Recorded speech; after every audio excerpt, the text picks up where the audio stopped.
first of all, we talk about the introduction of the topic. What is graph of motion? Graph motion is the method of visualizing the movement of object with time and with the help of distance time graph or speed time graph. Why is it useful? It aids in recognizing and unraveling challenges relating to speed, time, and even distance. For example, when to plan a trip or when to study a movement. Next, we talk about the difference between instantaneous velocity with instantaneous acceleration. First, we go about instantaneous velocity. Instantaneous velocity is the speed of an object at a particular moment of time or particular position along a trajectory. It is represented by the formula V equal ds over dt. It is the finding of displacement per time. Shows the rate at which an object is moving in which direction at that particular time. An object moves with uniform velocity if ds over dt equal to constant. Next, we go about instantaneous acceleration. Instantaneous acceleration is a rate of change with respect to time of velocity at a given moment. It is represented by the formula A equal dv over dt. It is the space derivative of the velocity, that is v, with time, that is t, the acceleration. State the rates at which velocity of an object is being altered at that point of time. An object moves with uniform acceleration if dv over dt equal to constant. Okay, let me walk you through the problem statement.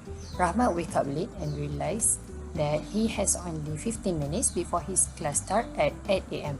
The distance from his home to the university is X kilometers. Since time is limited, Rahmat decides to ride his motorcycle to class.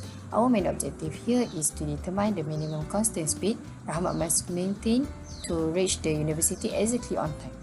To solve this, we will calculate the required constant speed using the time-distance relationship. After that, we will sketch a distance time graph to visually represent Rahmat's motion at that constant speed. Alright, next we are moving on to the solution of the problem statement 1. Given distance equals to 4 km and time equals to 15 minutes equals to 15 divided by 60 equals to 0.2 hours. We need to convert from minute to hours first. Next, using the formula speed equals to distance over time, and we get 4 over 0.25 hours and equals to 16 km per hour.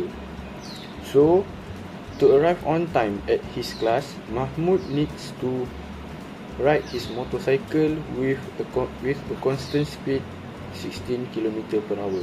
So, if Mahmud rides more than 16 km per hour, he will be early than that. Now, we are looking at the graph. The left graph is distance over time graph. It displays the uniform movement of Mahmud in 15 minutes, which is 0.2 hours. He covers 0 to 4 km in a straight line, meaning that he is in a constant speed. Like I said before, if he push the constant speed, and he will be early at the class. And the right graph is a speed time graph. It shows a sustained speed of 16 km per hour during the 50 minutes. The horizontal straight line is the confirmation of lack of acceleration and deceleration. Next problem statement for our group, it is Aisha aims to ride by her bicycle to a park which is 6 kilometers away. In 30 minutes, she would like to reach the park. She, however, travelled at a constant speed of 12 km per hour on the first half of the journey that is 3 km. Then she speeds up to get to the park before the time. How fast in the second half of the journey, 3 km, should Aisha be travelling in order to arrive at the park in 30 minutes? So, the problem solution of the problem statement 2. First, step 1, we need to calculate time taken for first 3 km. So, how to calculate it? Time equals to distance over speed equals to 3 over 12 equals to 0.25 hours. Step 2, we need to calculate the remaining time, which is total time equals to 30 divided by 60 equals to 0.5 hours, and we need to divide it, remaining time 0.5 minus 0.25, and we get 0.25 hours. That's the remaining time.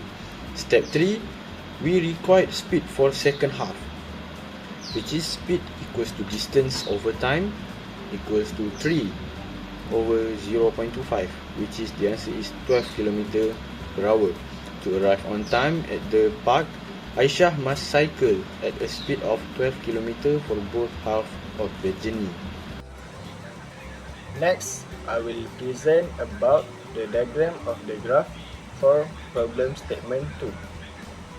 First, we go for distance time graph, that is left.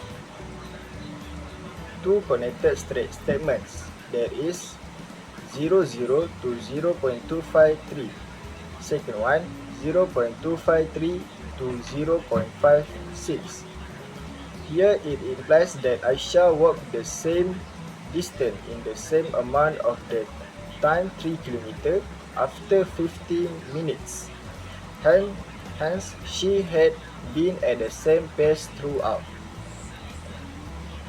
Next one, speed time graph. That is right one. A horizontal line of 12 km per hour between 0 to 0.5 hours. This established that Aisha did not change speed all through her journey. Lastly, we go for the conclusion. Based on the discussion, we know that each thing can be calculated using an appropriate theorem or knowledge. As in discussion, after we used graph of motion to calculate, we found that the journey of both Mahmud and Aisha was a succession of points that travelled at a constant speed, that is, uniform motion. As we know, the distance covered time graph were straight, which means that there was a steady movement. Speed time graph were flat, and thus speed had no change. Hence, graph existed in comparison of the relation of distance, speed, and time. Therefore, this application demonstrates the value of motion graph and to the solution of real-life motion problems. That's all.